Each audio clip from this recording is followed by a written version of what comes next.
Have you ever wondered why some events are taking place in your life? Some seasons are hard, some seasons are good, some are confusing, right?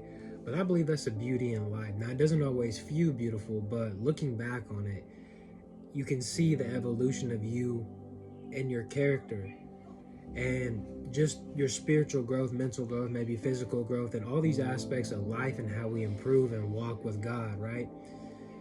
You know, there's a popular saying, they say hindsight is 2020. You know, you don't always know why you're going through a scenario, but sometimes with age and wisdom, looking back on it, you're like, man, I'm so glad I went through that, though at the time it didn't feel great, because it made me into who I am today, right? And I say that now, as young as I am, with some scenarios that at the time were displeasing, weren't emotionally satisfying, but yet good reward came from them with God.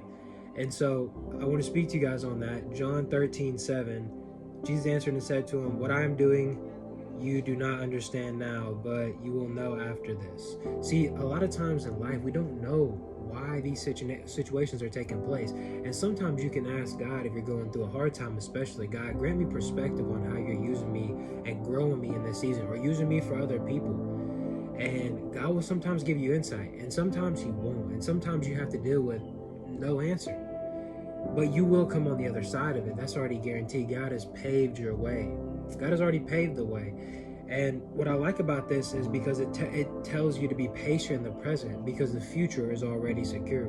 He's saying what I'm doing now you don't understand, but you will. Meaning, whatever's happening present moment is for future, for you in the future, for you to be the best version of yourself for other people. So whatever you're going on in life, maybe even good or bad, just know that both of these seasons can shape you in life. And I think that's the beauty in life, the ups and downs and development. You know, you can't develop without resistance. In the gym, without resistance, you don't build muscle. Without emotional tribulation and stuff, you don't build that kind of maturity, right? And resistance isn't preventing you, but it's actually shaping and molding you, you know, going through hard times, right?